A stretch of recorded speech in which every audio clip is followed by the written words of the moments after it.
Cheshire, I don't know what happened at the end of that last video. The words flew out of my mouth, but I didn't mean for them to come out that way. Sometimes I feel like I'm losing my mind or something. Oh, hi there. Sorry, I didn't see you there. Anyway, today we're gonna look at one of the greatest films never made, and also happens to intersect with Alice in Wonderland in some very interesting and very, disturbing ways. Some of the most interesting films to discuss during these month-long deep dives are ones that no longer exist or never got made in the first place. We looked at a few lost and failed Oz adaptations during Oztober, and Alice is no exception to the realm of lost media. 1960, called Adventures of Alice. Yes, this is a never BBC one, and this one actually exists in their archives. I don't know why they've never released it.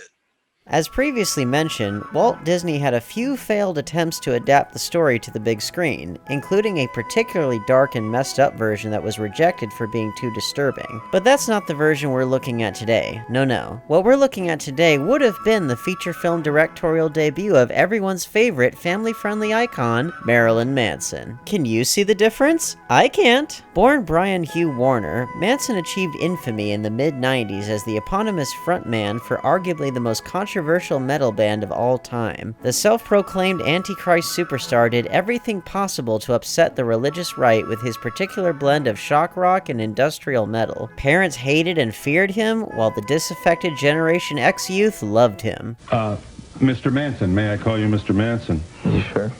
From Seconds magazine, you're quoted as saying, you have to take responsibility. You reap what you sow, and you have to clean up after yourself. I'm sick of people always trying to blame movies, bands, songs, or talk shows for whatever. Teen suicides, drug overdoses, everything else. If someone's stupid enough to kill themselves because of a song, then that's exactly what they deserve.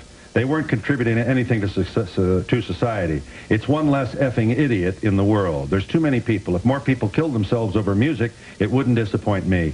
It would disappoint me in that it's said that people are that stupid. Exactly.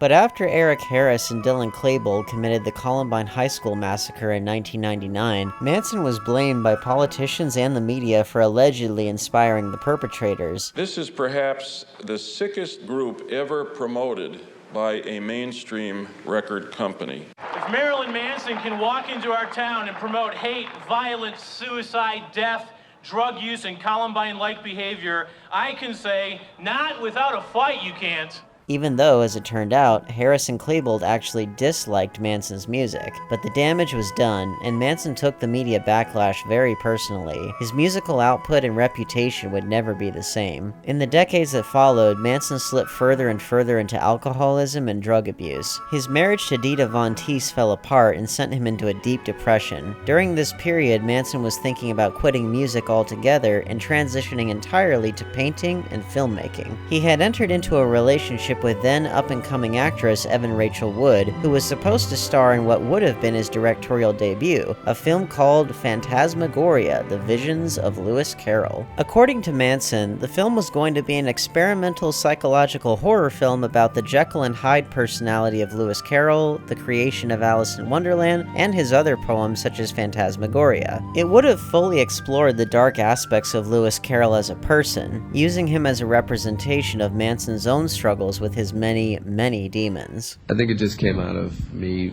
finding myself relating a lot to the sorrow that he was living in that a lot of people didn't realize. You know, people read Alice in Wonderland and, you know, you see the irony, and adults can see the sort of double entendres and the different metaphors that are placed there, but a lot of people don't see that he had dug a hole that's very deep and very dark, and I don't think he himself even noticed it. Manson also said that he wanted the film to push numerous content and distribution boundaries, at one point saying he wanted to release the film unrated and online only. He also claimed that it would be disturbing in ways never before seen in conventional cinema. It's gonna be scary, I promise that, but not that's good. a slasher film in the tradition of Polanski and Ingmar Bergman. But the film kept getting delayed and delayed. Manson said the film would get made after he finished recording Eat Me, Drink Me. Then it was supposed to get made after he finished the tour for Eat Me, Drink Me. Then Manson said he would no longer direct it, giving it to Pulp Fiction co-writer Roger Avery to direct instead. Finally, after many years of languishing in development hell, Manson was asked about the status of the film in 2015. He had this to say. Well, a lot of people think I made the film because there was a trailer for it. I made the trailer in order to get people to make the film. I've since decided, because while writing it, it was so damaging to my psyche, I've decided I don't want to have anything to do with it. I have to be honest, I loved Marilyn Manson's music, paintings, and insightful interviews when I was a teenager. If you were to talk directly to the kids at Columbine or the people in that community, what would you say to them if they were here right now? I wouldn't say a single word to them. I would listen to what they have to say, and that's what no one did. He was a critical part of my artistic development at that time, but my appreciation for him was only ever artistic and intellectual. Even though I sympathized with his tragic childhood, I knew he wasn't exactly a good person. Manson has always been a magnet for controversy and numerous court cases, which is why I wasn't at all shocked when all the abuse allegations came out against him these last few years. His subsequent relationship with Evan Rachel Wood was tumultuous and has now been revealed as one of the many abusive relationships that he had with women in the wake of his failed marriage. And the worst part, sick rituals of binding me up by my hands and feet to be mentally and physically tortured until my abuser felt I had proven my love for them. I imagine that all those emotions swirling around in his head, combined with his substance abuse and the tendency for the abused to become abusers, contributed to his current predicament. In the process of writing that, I started to become too deep into the character, and I started to become Jekyll and Hyde in some ways. From what we can see in the Phantasmagoria proof of concept trailer, it might have been either a disturbing avant-garde horror film or a feature-length music video. Maybe a bit of both?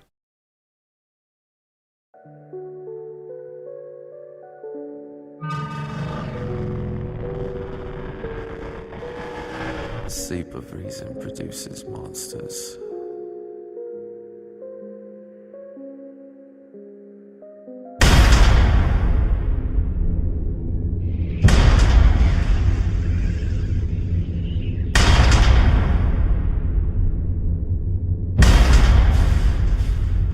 You have a strange affinity to the beautiful and the dreadful, Charles. But one thing's for sure, it would have provided a window into Manson's life and psyche the way that only art can, for better or for worse. Ever since I first heard about this film, I'd hoped that it would push the horror genre into more avant-garde territory and see the light of day against all odds, but I guess it never will. And given how much continues to be revealed about Manson's behavior, particularly with Evan Rachel Wood, maybe that's for the best. Now, I'm sensing that all of you out there might need a little palate cleanser after that deep dive into the unmade film of a perpetually controversial figure. Don't you think so, Cheshire? We need something a little bit lighter-hearted, something a little bit easier to digest, like a film about, childhood mental illness? I need serious help.